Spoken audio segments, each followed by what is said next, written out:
Hopefully the food was great. Everyone was enjoying themselves. Have you ever had to deal with a VIP? Has anyone had to deal with a VIP before? A very important person. From my experience, or as you all may know, being in the military, we have to sometimes deal with very important people that come to our base or come to our establishment.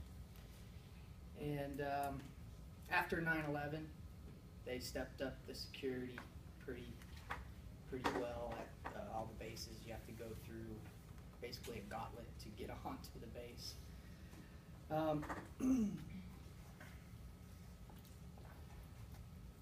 Madam Toastmaster, fellow Toastmasters, and guests.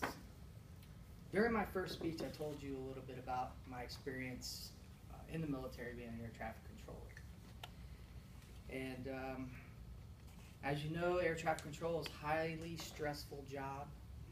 Remember, ranks in the top for suicide and alcohol and drug abuse, second only to dentists.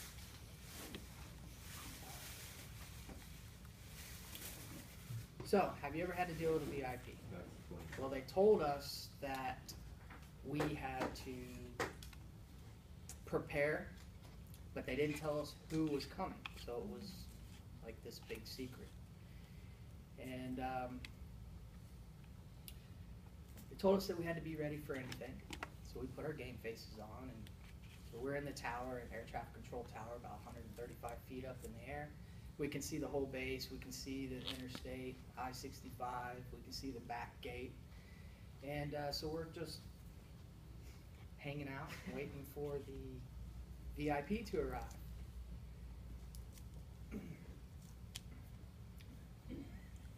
So you know how it goes on a need-to-know basis. So we're asking everyone in the tower, do you know who it is? Who is it? Who's coming? So we're all guessing, and we're all amped up in anticipation. You know, is it the Donald? Is it Mario Andretti? We don't know. So all of a sudden, we noticed everyone on the base moving, and it seemed like a noose was closing in around the tower that we were in. Military police just started ushering either people were coming in or going out. And it was just like everything was coming to where we were at in this tower.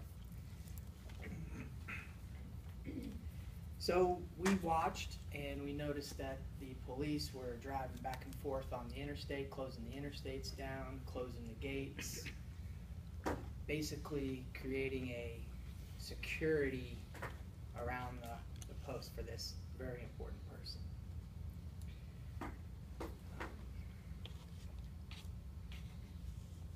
That's when we received the call. The airspace, our airspace in our area had been closed, shut down, no one in, no one out, except for VIP. So security was so tight during their arrival, we couldn't even get out of the tower if we wanted to. But then who would have landed the plane? So, well, after this long anticipation, we saw Air Force One, which is the presidential airplane, coming in. We're talking to him on the radio, clearing to land on the airport there at Fort Hood Army Airfield. And so they land, and all of a sudden the door opens, and like 10 people, all in black suits, black sunglasses, you know, like Men in Black, just get off the plane. They kind of like make this perimeter.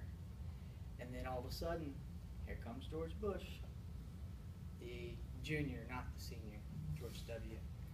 So he's walking off the plane, and then we get another call, and it's 3 Marine One helicopters, and they're flying in from the east. And here they come, and they touch down. Same thing, doors open, all these people get out, armed guards, all this stuff. And George Bush just basically walks down off the plane, goes and gets on Marine One. That's the presidential helicopter. And there's 3 of them. because you never know which one he's in. So he gets on, boards the helicopter, and off they go. And we're all just stuck.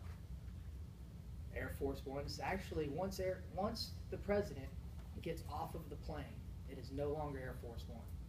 That's the call sign for the president while he's on the plane.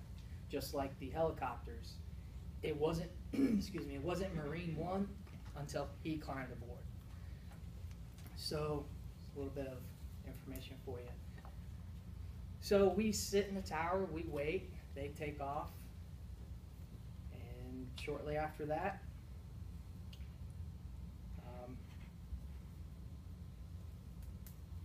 we were relieved of our duty. We don't know what happened or where the plane went. All we know is when we came back to shift the next day, the plane was gone, the base was open.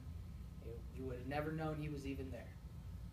So that was my experience dealing with a VIP.